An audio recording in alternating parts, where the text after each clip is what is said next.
This is Market Kitchen Big Adventure, the show that travels the length and breadth of Britain on a culinary journey of discovery. Every week we'll be in a different region, highlighting great local produce and hopefully inspiring you to get cooking. Hold up a minute. Oh, Matt, it's you. Then back at base, my fellow chef and I will turn our foodie finds into lip-smackingly delicious dishes that you'll want to recreate at home. And this week we're in Shropshire, the foodie heart of England. And back at HQ, my guests and I can't wait to get stuck into some of the finest local Shropshire produce, which will be turned into mouth-watering recipes for all of our dinner guests.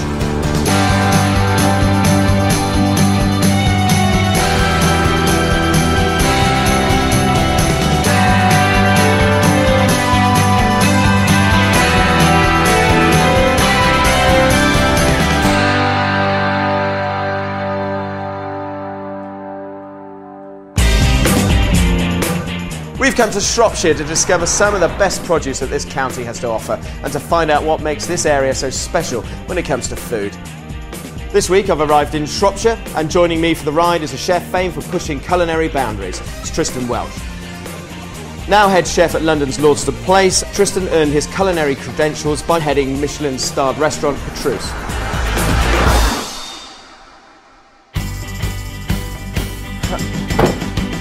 Right, Tristan, this is an organic farm I've brought you to, with little sleeping piggies and chickens and stuff, run by brother and sister, and they're doing things a little differently, to say the least. Come and have a look.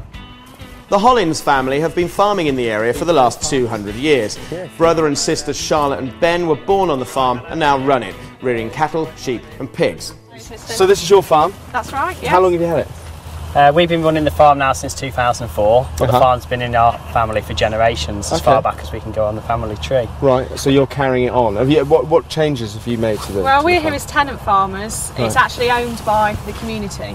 Okay. So it's owned by over 8,000 people, and we're the tenants to that. Well, should we go and have a look around? Let's do it. Let's do it. Do you want to cover one side of the farm? Yep, can I do the foggage? And we'll go and have a look at the other bit, Yeah, shall we? fantastic. Okay, brilliant. See you in a bit.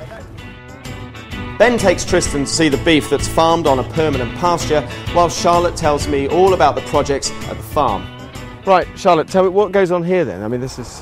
Well, this is our picnic area. It's part of our farm trail. Yeah. And we've got a number of things happening. We've got our clay oven in the corner, we've got our pig ark over there, and in the centre we've got our organic gardening project. Right. So what's that involve? Well, this is a new project. It's funded by Local Food Big Lottery, and we're working with the local schools, members of the local community, and adults with learning disabilities, and anybody we can basically involve with this project, really to inspire and enthuse people. So this is your sort of part of being a big part of the community? Yeah, exactly. You're getting this is people part of onto our the farm. Community benefit. Good on you. Right, let's go and have a look at some of these veg, shall we? While I go and meet the local enthusiastic gardeners to pick my ingredients, Tristan is getting to the bottom of this foggage farming, a system where the animals are left outside to graze all year round. So your foggage system, that sounds quite complicated. Yeah, it's not complicated actually. It's actually quite simple once you get the hang of it. So basically what we do is all of our farm is permanent pasture, so we don't plough it and reseed it every few years. It's all old traditional pasture, and the idea is we try and graze all the wetland meadows through the summer, and during the winter we'll move the cattle off the wetland fields onto the higher sandy ground, and they'll stay on there through the winter. Oh right, so you need some lower ground and some higher ground to do this foggage system, and that means they're outside the whole year. Yeah. And they've always got a type of feed. Maintaining the land must be a big issue, right, as well? Yeah, because we're organic, we need to help maintain the soil structure and soil fertility, and that's quite important to us because we don't use any artificial fertilisers or chemicals. So maintaining a permanent pasture and a variety of grasses helps pull nutrients from different levels within the soil. And it's such an intelligent idea, an intelligent way of farming. Is it something your father came up with, or? Yeah, this was something Dad developed over his sort of lifetime here, and practicing different things and trying different things out. And he spent quite a lot of time bringing grass seeds in, which he collected from various places around the country and up mountains and all sorts. You can even see the different varieties of grass that grow all year round. Yeah, that's right. If we look at this area down here, for instance, at least 3 or 4 different types of grass here. It's traditional rye grasses, there's some clover there. not a 4-leaf clover, unfortunately. But, yeah, we're not lucky enough yet. No. But there's wild sorrel here as well. That's right, yeah. I just think there's things like that are going to make the beef taste so nice and put such good flavour into it. If you start off with something so fantastic as a great base and grow it on it, it's going to grow into something amazing. I'd like to take some of your beef back to base, actually, if that's all right. Yeah, brilliant. Let's go. So Tristan goes back with Ben to choose a piece of beef for his dish, and I join the Wayfarers group to find out what's growing in their garden. Lots of lettuces. It's lovely. So there's nothing you don't eat here? No. No, you eat everything? Yeah. Even Brussels sprouts? You're going to be eating Brussels sprouts? Yeah. Really? Yeah. Yeah. They're good for you. Yeah. They do, they make you fart. Quite a lot. Hey, what's that for? Wow, look at those. You can have some of that. Take them with you. Really? That's very sweet. Huh? What would you do with these? Eat them. So the guys picked a good range of produce for my first dish, and it all looked first class. Well, guys, thank you very much for showing me around your allotment, for want of a better word. And if you don't mind, I'm going to take a little bit with me. Is that all right? Of course you can. Do a bit of cooking? Yeah. Really? Help. Yeah? Yeah. Yeah? Do that with you. I'll take that one with it. Right, thank you very much, guys. Yeah. I'll see you again. Did that look like you had fun at the farm then? Yeah, lots really. What are you going to do with your bits and pieces? Okay, I'm going to do. Sorry, I'm eating my carrot. A little salad of beetroot and carrot, little vinaigrette, some mustard. I will be cooking my potatoes and adding some cheese to that. Make little potato croquettes. Oh, what about you? So I'm going to take my beautiful foggage reared beef and I'm going to be braising with some tomatoes and basil. Yeah, Right, will you go off to your station and you are going to explain about foggage, a bit more about foggage, while I explain about the guests, because joining us are some lucky guests, all passionate foodies. First up, author and journalist Toby Young, and you are critiquing the dishes for us today. Yep. Looking forward to it? I am actually, and what I was told earlier that we'd be trying some Shropshire truffles today, which I got very excited about, but then I discovered they were chocolate truffles, but still, you know... Oh, look, when did you last hear of Shropshire truffles doing the rounds in Italy? That's quite intriguing. Completing the lineup, Shropshire truffle maker, Kerry Woodhouse, creator of foodie blog Cheese and Biscuits, Chris Popel, self-confessed Arga lover and Shropshire B&B owner Carolyn Cheshire, and diner Federica Squadrilli-Carr, who loves experimenting with Italian flavours in the kitchen. Not surprising with a name like that. Right, welcome to you all. I hope you're all hungry. Take me through. You seem to be speeding away. What's going on? No. I just got some spuds in here, which we boiled in the skins, keep them nice and dry. Cool them down, peel them. They're still, and then just warm them. A nice Shropshire spud. Yeah. So you got very, very dry potato. To that, I've got some. Right. So you just sort of grated, I've stuck or them. No, I've stuck them through the ricer. Okay. The ricer. Let's call it ricer. Is it? Yeah. Right. Okay. Ricer. So it's like a massive, great garlic crush for potatoes. A bit like that. Yes. Yeah. Okay. So got some parmesan, got some cheddar cheese. That's quite enough of that. Got some spring onions going through here. Okay. And then we're going to make these nice little croquettes. And then fry them. Fry them in the pan? Exactly. Shallow fry in the pan. Lovely. Oh, what an enormous lot of tomatoes. Thank you very much. Those are huge. Yeah, right. Beautifully red as well. So I'm going to take this beautiful short rib beef here. We're colouring it off gently, and when we right. Now you can tell me all about this foggage beef. What exactly is a foggage beef? Well, it's I don't think it's actually foggage is the way it's the system they use to rear the beef, and they've got two different grazing areas, one down by a riverbank and one higher up. They're not fed anything other than the grass that they're on, and that's it. All the grass and wild herbs, which are on the low ground in the summer, the cattle feed off that, and there's no added corn, there's no hay or anything like that. They just live off the ground. So they're very low maintenance like that. Much beef that you buy now is the cattle are brought into barns and just fed up. Fattened in barns, and they don't spend the time out on the land that you think they do. Right. No. But the way they these cattle, they never go into. I know. They live outside. So it's the closest thing to wild beef as you can possibly get. Right. And I think it's fantastic. Does that mean it's a bit tougher than 47? Is it tougher?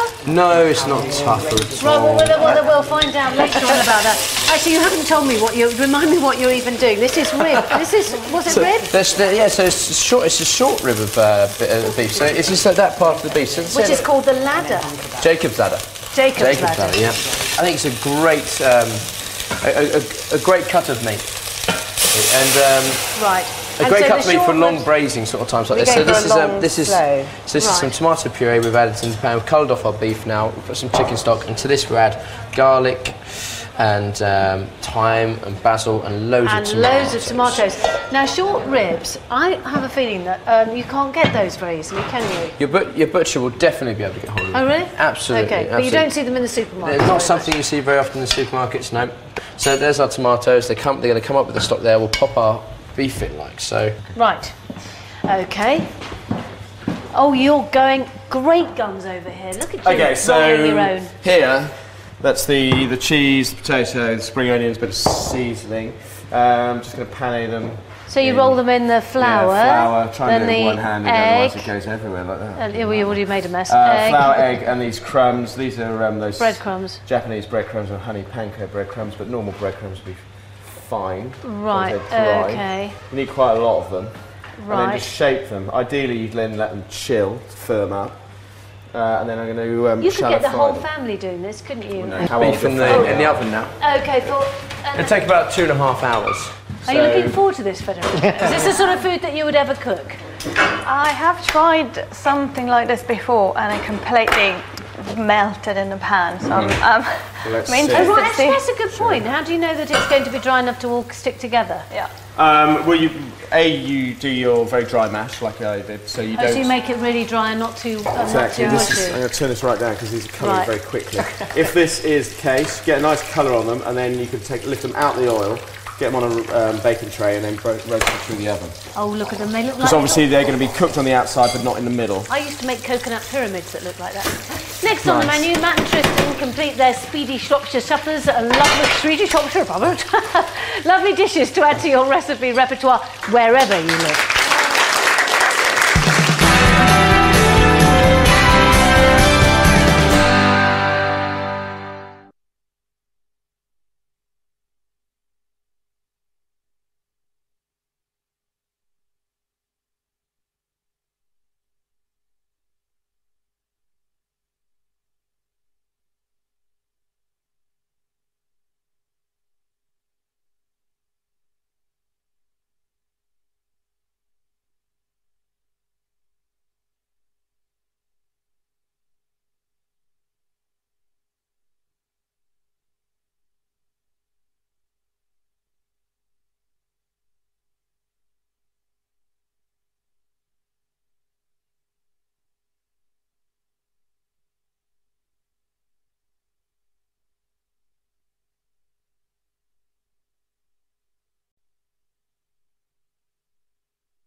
Showcasing the superb flavours of Shropshire, and Matt and guest chef Tristan Welch are in the middle of cooking up tasty dishes inspired by their culinary adventure that you can make any day of the week. We've got some cheeky little croquettes going on over there, and we've got a couple of short ribs behind me.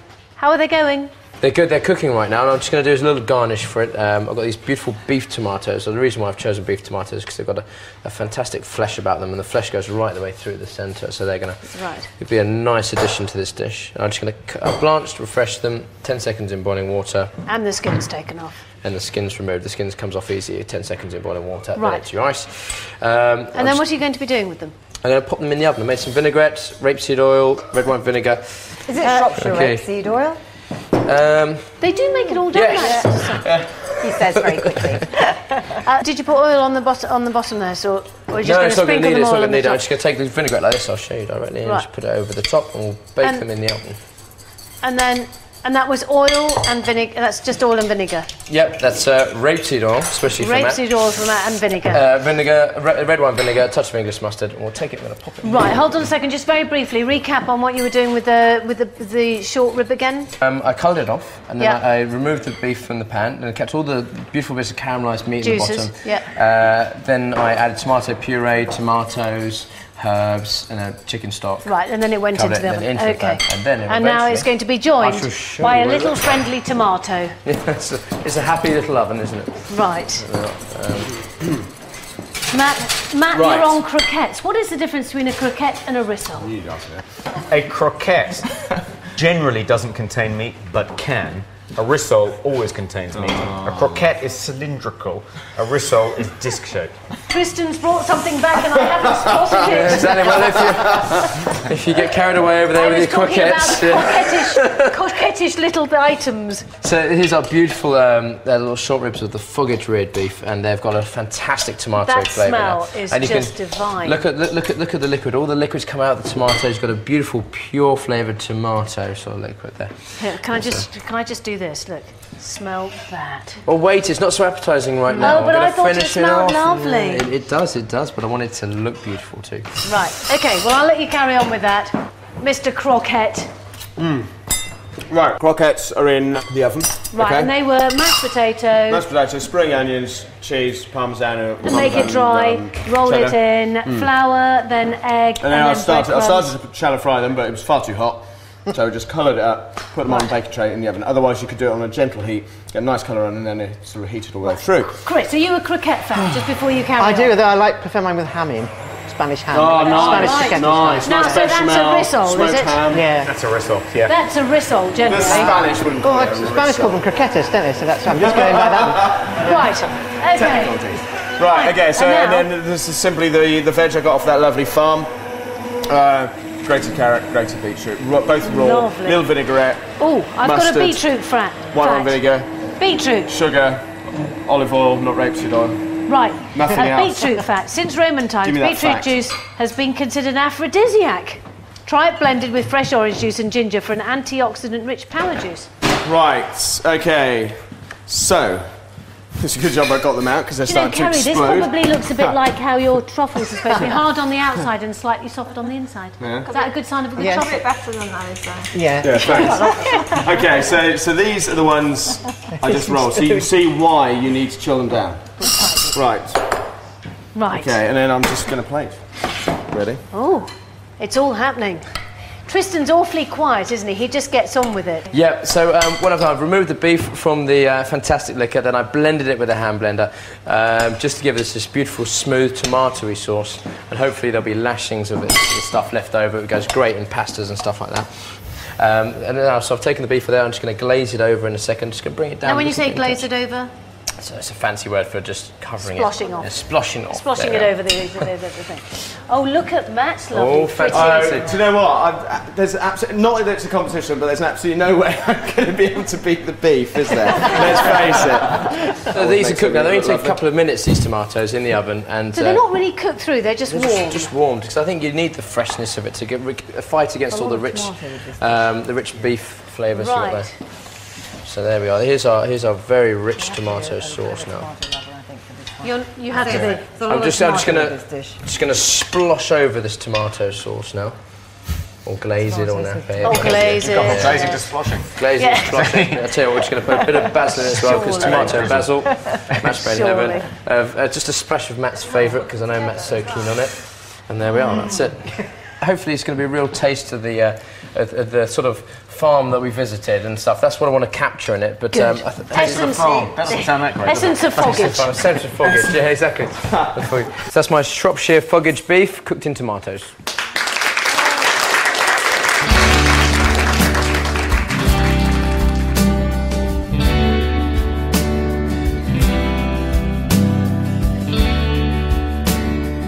That's my potato croquettes with my Shropshire farm veg.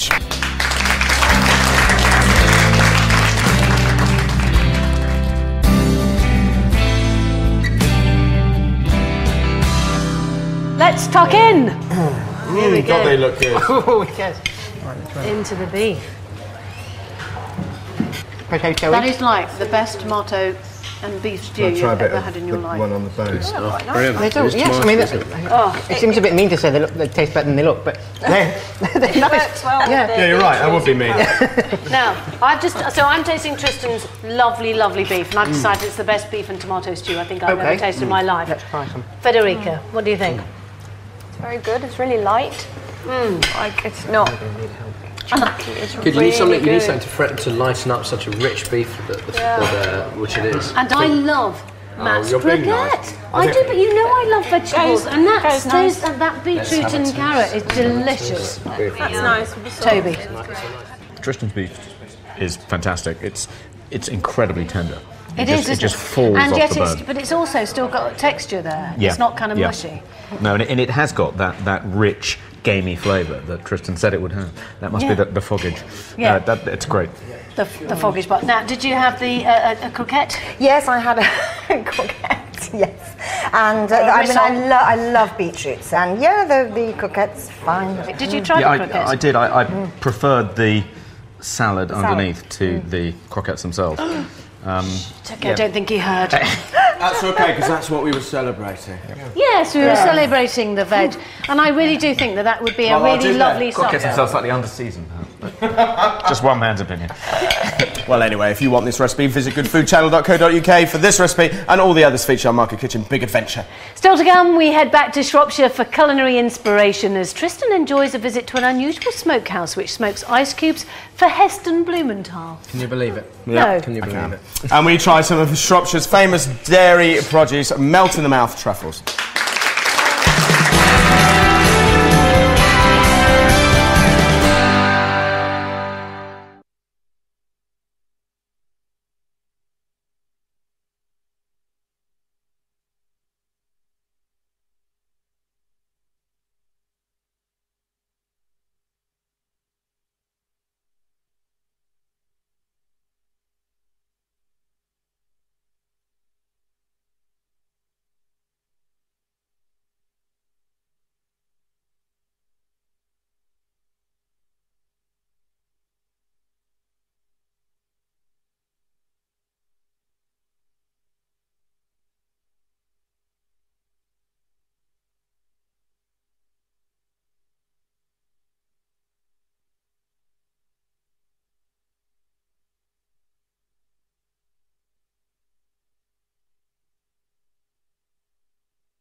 guest chef Tristan Welch have been tickling our taste buds, sharing delicious recipes inspired by their culinary adventures around Shropshire.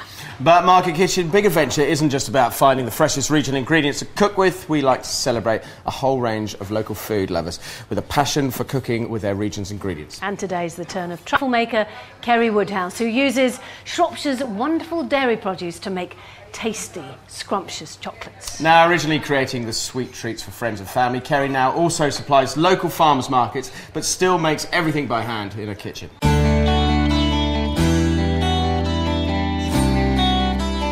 I've been making truffles for about 8 months, and it was purely by accident really. I just had to play around with recipes and things and tried different ones, and it just went from there, and friends and family and neighbours tried them and everyone said how good they were, so here I am giving it a go. But Kerry can't devote all her time to making truffles. I work part-time in a hotel, just a bit of waitressing, and my chocolates is a bit of a hobby at the moment. I make my truffles in my own kitchen at home, which can be a bit chaotic at times. I don't use machines, I do it all by hand. They're not perfect, there are different shapes and sizes, you know, they can be, and I think people like that because they can see it's homemade. Kerry strives to source some of her ingredients locally. I get my fresh cream and butter from a dairy called Morley Milk in Shropshire, and my fruit and things I need for the zest. If I can get to Wellington Market, then I go to Wellington Market for those. But wherever I can, I do try and use local produce. I could scrimp and save on quality, but I don't want to. I want people to taste quality food, and I think it's important to try and use local Shropshire products when you're living in Shropshire. With a part-time job and young children to look after, how does Kerry find the time to make truffles? I am a busy mum, and it is hard work doing the truffles, but I consider rewards afterwards. When I'm out at market, at food festivals, that's where I get my buzz. You know, the hard work and that blood, sweat and everything, but I'll get there, and one day maybe someone can work for me and do it for me.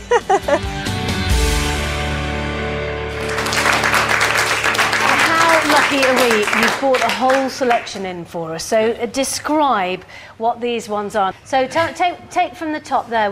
So the crunchy ones are your famous peppermint crunch we just seen. Peppermint crunch, yes. And then the next one down. Zesty orange. Zesty orange. Rum and raisin. Oh. Zesty lemon. Oh. Hazelnut praline. Oh, right. And then just repeat until you've had too much. and you drink it with a coffee. So we've all got a coffee. Good. Let's get going. Right. Which one was the zesty lemon? The white one. That's the hazelnut one, then. Yeah, that's the hazelnut one. That's right. Lemon curd. A lot of people. And a chocolate. Not as sweet. Lovely. Right. And then a little bit of coffee. I'll bite that one. Yeah, what have you been eating? So your top truffle tip, if you wanted to make truffles. It's the best ingredients. Proper cream and butter that's got no GM products in it from Shropshire Dairy. Of course. Morley Milk. Oh, lovely. And then the best quality Belgian chocolate, which is the three together. They just make a really good finished product. They are delicious. Yeah, it's delicious. Thank you very much. Kerry, thank you for bringing those in. Very nice. Remember, you can follow Market Kitchen Big Adventure on Twitter and Facebook for updates, recipes and all things good food. Oh, and then I understand that you've been off on your own. Yes. Yeah. Tristan likes little sort of unusual trips, don't you? You like sort of a little bit quirky things. I like to see things. I see things in a different way, you know. So while I went and put my feet up, I sent him off to go check out the smokehouse. So lazy.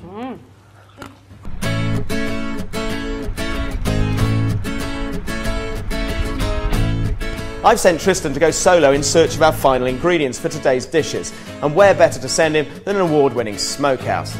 A favourite with Nigella, Heston and Rick. If it's good enough for them, it's good enough for Tristan. Hello. Hi. Hello. Hi. Are you Michael the Smoker? I am, that's me. Good I'm Tristan the Chef. Hi, hello. So Michael, I hear you're the man that can smoke anything. How did you get into this game? 25 years ago I was a Harris Tweed weaver up in the Hebrides, and an old neighbour was smoking salmon, so I started doing that, and then gradually we've gained a good reputation, and chefs now come to us and say, can we develop products? Shall I show you the smoker so you can sort of understand what we do. And yeah, definitely. Have you got anything else chefy there? Yeah, no, we've got some strange ingredients out this way. Michael smokes ingredients to order, and because he has refined his skills, he can smoke almost anything. Right.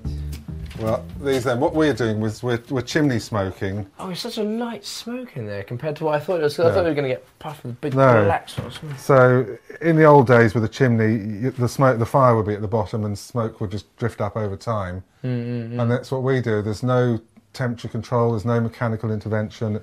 It's just a really unhurried process. So it's a very fine chip you're smoking. We use some shavings at the bottom which get it going, and then dust, which is a really stable thing to smoke with. Right. With this, it gives time for the smoke to be absorbed and to really get a depth of flavour. So smoking like this takes a lot longer. Sure, yeah. So, and is there an airflow going through it to create It's just gaps in it. So a lot of smokers you'll see will have chimneys and things like that, and I work hard to produce my smoke, so I don't want to give it away let it out. So it finds its way out through the gaps and the cracks in the smokers. Perfect. So you got the smoke there, but what's in the smoke then? Here we've got water. So you can cook vegetables in it and stuff like that? So yeah, things like lentils, so you get that nice smokiness you would with a puy lentil. We've got some milk in here. So would that be the base for like a smoked cheese, or? Well, more like making a sauce with a oh, right. So like a bechamel sauce, you can chuck that in or something like that, or like a light cheese-based sauce or something. Oh. Yeah. We've got some quail's eggs. I've got some chocolate, some strong chocolate, dark chocolate there. So that's lovely venison. Enough of the window shopping. Tristan is keen to taste some of Michael's smoked delicacies and find our perfect ingredients. Have a taste of some sugar. So how long has this been smoked? This has been going for about 4 days, but it's funny, the salt that we smoke, we do for 12 hours, and it takes the smoke really, really quickly. There is that sort of like a slight savouriness to it first of all, and then that sweetness comes through. Yeah. Beautiful. I never imagined smoked sugar before. No. And this is a water. That's the smoked water. I'm dying to taste this. It's a slightly dodgy colour. Can you imagine? Nice with the whiskey. Yeah, I think it would be. Yeah, I like it. Whiskey. It's a real mellow smoothness to it. It's just purely the sweetness of oak, which is a very delicate flavour. The effect it's had in that water is brilliant. How long was it in there for? That's been 24 hours. It will stay smoky for 2-3 months. So, smoked water and smoked milk, how do you come up with these sort of things? The milk was a request from Claude at Hibiscus. Really? He said to me, can I do that? And 2-star chef, fantastic. Yeah, and the water, Heston at the Fat Duck. Can I try one of these? Yeah, no, do. Again, just a light smoke, because everything we smoke, it should be an addition, not a substitute. I think that's a really important thing, actually. Something that doesn't overpower the beautiful quality of these eggs, but you've heightened it. Yeah. Whilst this has given me some real food for thought, such amazing ingredients there. We could maybe look at smoked chocolate fondant, or maybe like a smoked chocolate sorbet. But I was wondering if I could raid your store cupboard on my way out. Yeah, no, let's something for Matt. Yeah, let's good stuff. See what we can find for him. You look like a kid in a sweet shop. Did you enjoy that? I was. It was fantastic. It was interesting. Who could imagine you could smoke all these wonderful ingredients? I was slightly confused about why you would want to smoke water. I think they were putting them in ice cubes and also cooking lentils in it. This is kind of interesting. I could really see that working, actually. Yeah, nice. Right, okay. What have you brought back? I have brought back smoked chocolate. When you put it with a little bit of eggs and sugar and butter and make a beautiful chocolate truffle with a little liquid centre, I think maybe it's going to work quite nicely. Okay. And you've got smoked milk and you're going to make what? Well, I'm going to do compete with it. A haddock risotto. So rather than having smoked haddock, I'm using the smoked milk, which is quite interesting. It's quite bonfirey. Oh, poor old Toby. Constantly You're coming not- back you're to not the hideous smoking. thing. With haddock, better than chocolate, I think. Well, Okay, we're going to try and convert you all here. I mean, it's obviously that chocolate's in its raw state right now, and it's been intensively smoked with the oats. So we're just mixing it with some butter. So this has got just the butter and chocolate in this, and we're going to melt it down gently, like so. So now I'm just going to crack open my eggs.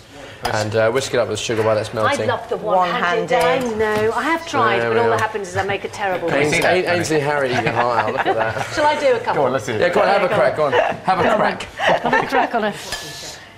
No, right. Okay, let me show you.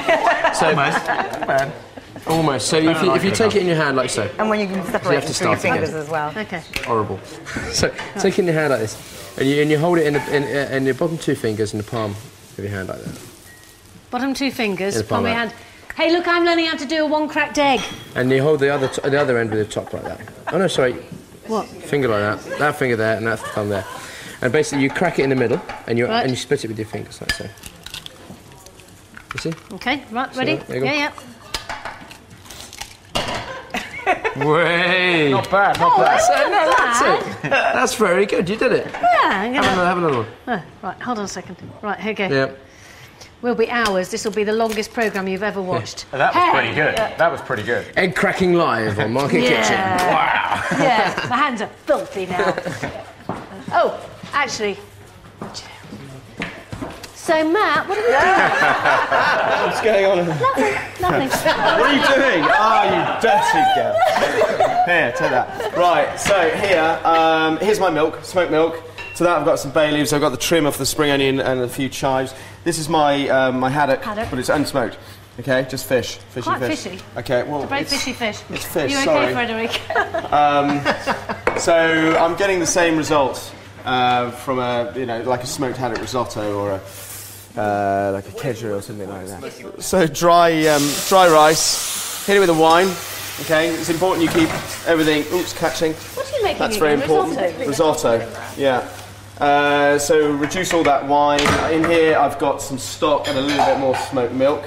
Right. Okay, I'm going to use some of this after the event. Okay, and then we just ladle at a time. That's pretty much Lovely. Next on our dinner menu, Matt and Tristan make Shropshire proud as they put the finishing touches to their smoked dishes. Will they hit the spot?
Celebrating the irresistible food of Shropshire as Matt and Tristan complete the recipes inspired by their big adventure. And it's smoking in here because Tristan is making, what is it, smoked truffles? Really a fondant, I suppose. It's going to be slightly liquid scented, so it's got that sort of like fondant sourness about it. A smoked so it'll be rich fondant. as a truffle. Yeah, smoked chocolate fondant. So all you've done is melt those smoked chocolates and butter in a pan over hot water. Is that all you've done? No, I've taken these eggs and sugars, which you helped me Oh so yeah, I remember kindly doing the egg things, and I whisked that together too. But besides that, that's all I've done so far. Right, so what I'm going to do... You've had a lot of time. What have you been doing? Writing a book while you've been... Funnily enough, you should say that. Very good. Can I help you with anything? Shall I start? Oh, if you so I'll tell you what, we're just going to put that underneath the bowl there so it doesn't slip when we whisk it in. So we don't want it to fall down. All right. I'm quite enjoying helping. Have you noticed I do it at arm's length, though? There we are. Just in faster. case. Come on, Chef. Faster. Quickly. Really? Really? Yeah. There we are. Why does it matter how quickly you do it? Exactly. It's just trying to make because we're going into raw eggs. It's a hot chocolate mix. And you want to make sure otherwise you get scrambled eggs. You don't want scrambled eggs. No, you don't want scrambled eggs. Have I resulted in scrambled eggs? Nope. You've done a wonderful job. Hey, do you want a little slurp of this, Carolyn? Oh, can I let it bowl? Can you? If you'd like, yeah. Really want to. Hey. Well, where's my I think there you realise that the chocolate now is not so rich. It's been cut with the butter. Yeah, it's the smokiness is slightly different now. Go on. You know you want to. Oh. Yep. It's still got that unmistakable smoky flavour. Fireplace. It does taste a bit like haddock. Do you want to wait or do you want a little nibble? See if it's any better. There we go. It's quite hot, as Toby's just realised. A little taste. I mean, you've got the smell of fish and the smell of chocolate going on there. Chocolate fish. So is this going to set in there? Let's try that. I'm going to bake these in the oven. Oh, bacon. So this is like a flourless chocolate fondant, really. So it's lighter. It's not just Gooey in the middle. They're worried it's still quite smoky. Well, what they don't know is it's got the eggs and the sugar in there as well now. So so that will lighten it even more. Ah.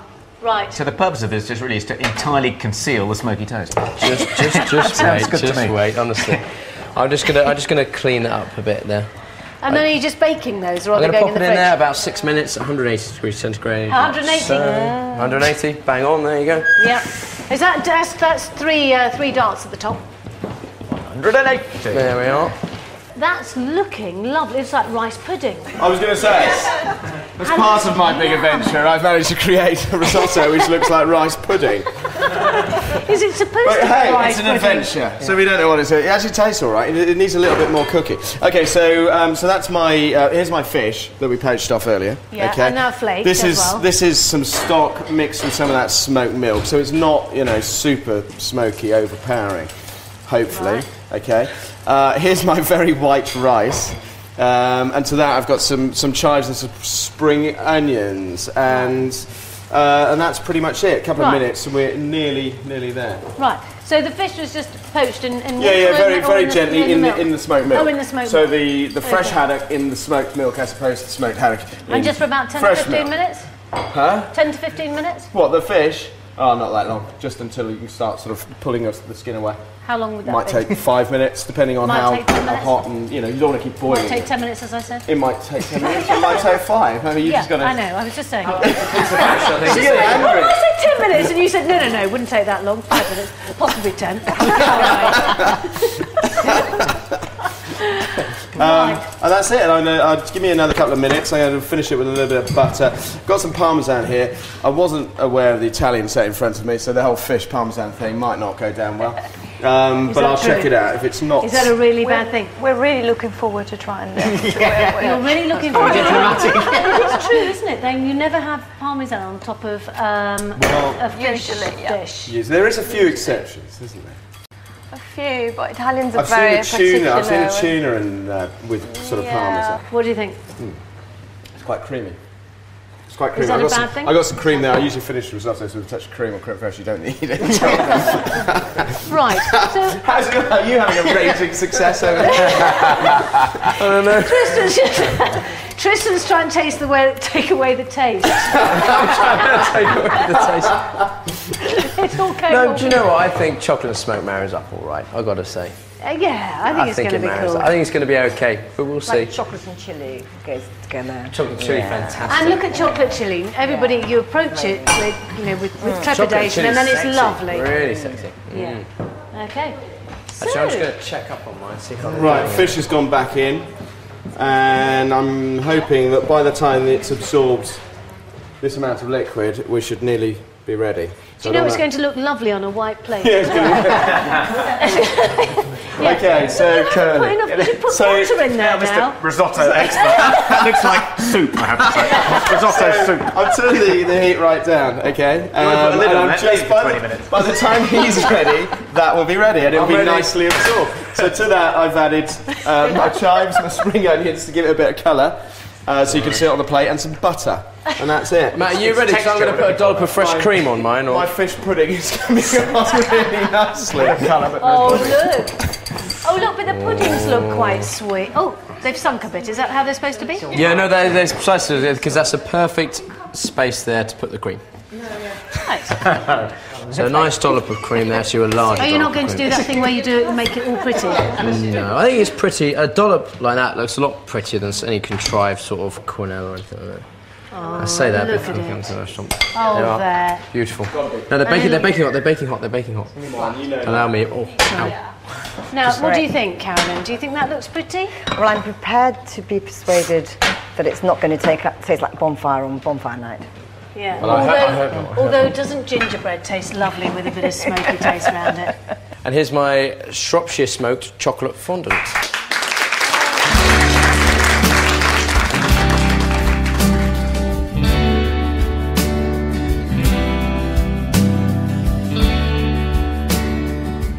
Okay, and that is my crowd-pleasing smoked milk fish risotto.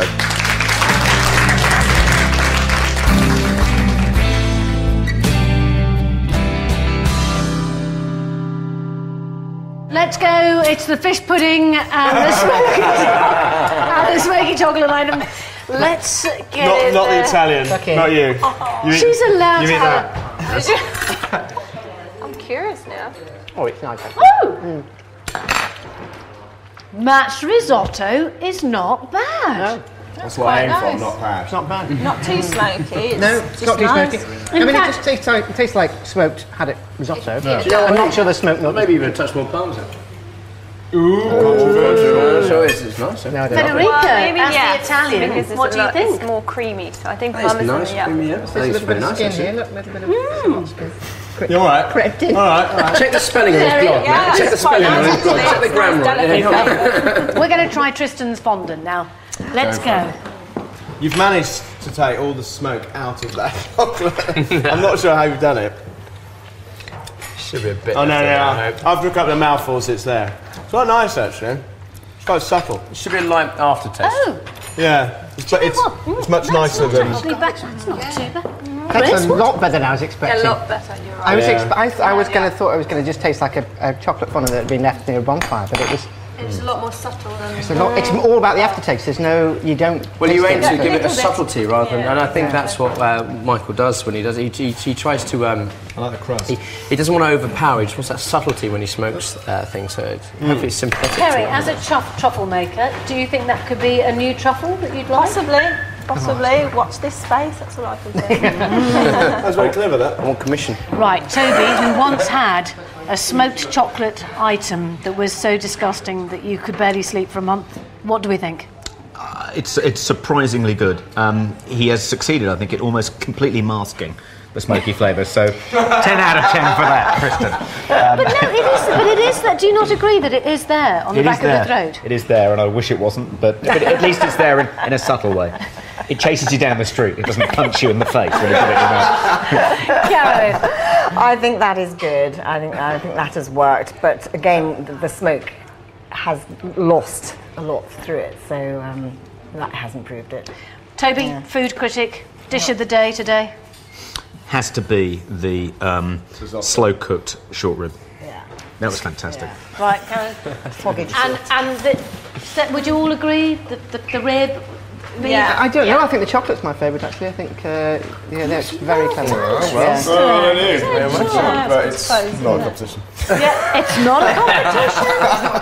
All I was asking for was people's opinion on what they quite liked. Yeah, thank you very much. Don't forget, you can find all the recipes and details of the local producers we've featured from Shropshire and beyond on our website, goodfoodchannel.co.uk. That's it for today. Next time, Tristan and I will be back on the road sourcing some of Shropshire's best food, from juicy damsons to a tasty local delicacy, pudding cake. It's neither a pudding nor a cake. It's both, pudding cake. And Tristan mixes Shropshire with Stockholm for his Swedish-style bacon.